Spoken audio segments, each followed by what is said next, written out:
네, 수고하셨습니다.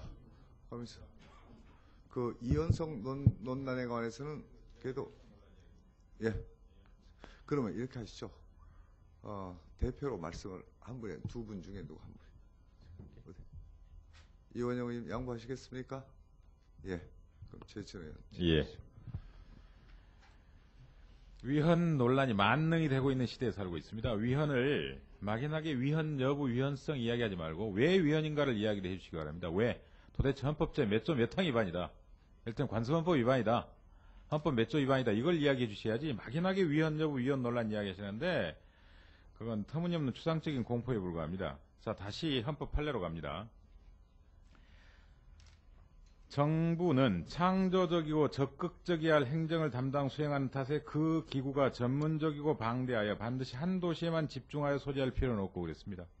반드시 한 도시에만 집중하여 소재할 필요는 없고 특히 최근 정보통신기술의 현저한 발전으로 인하여 화상회의와 전자결제 등 첨단의 정보기술을 활용하여 장소적 이격성을 극복하고 얼마든지 유기적 업무 협조를 실현할 수 있는 사정 등을 감안하면 정부 조직의 분산 배치는 정책적 고려가 가능하다.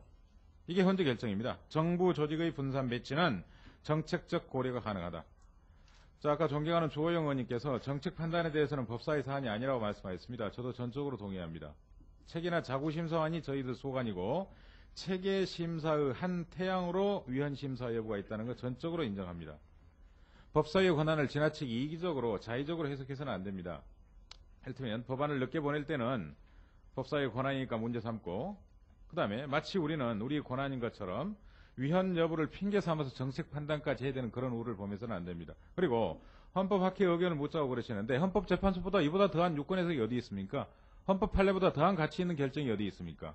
결정이 다 나와 있습니다. 정부 조직의 분산 배치는 정책적 고려가 가능하다.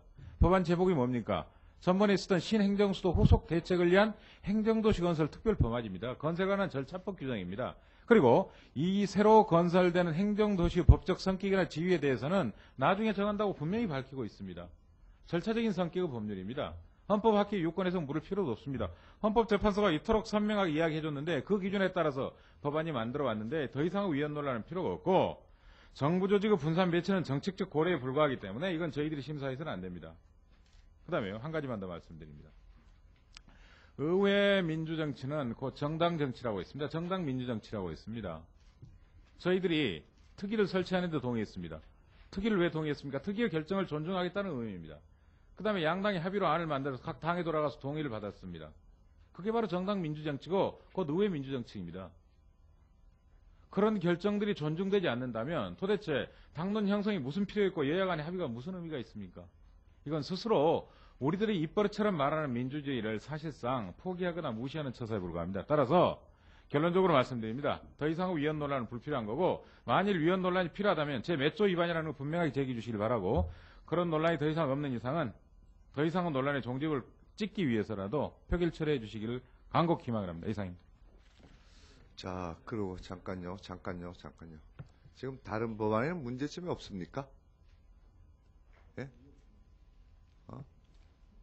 참 그 부동산 중개업법을 저희들이 예. 좀 봐야 되지 않겠습니까? 예, 우선 지금 내부적으로 논란들이 많은데. 질의 계속하시죠. 그 부분에 대해서. 질의하시죠. 예, 뭐 간사라서 책임지고 이야기하겠습니다. 다들 워낙 이해관계가 엇갈리는 법들이라서 다들 예민하신 부분인데 지금 부동산 중개업법에 경매 분석 업무라는 게 있습니다. 근데 그게 지금 법무사들하고 변호사들하고 공인중개사들 사이에 치열한 법률적인 논쟁이 있습니다. 그래서 이 부분에 대해서 과연 이게 변호사법 위반 여부는 문제가 안 되는지 이런 것들을 저희들이 소위에서 좀 신중하게 검토할 수 있는 그런 기회를 좀 주셨으면 합니다.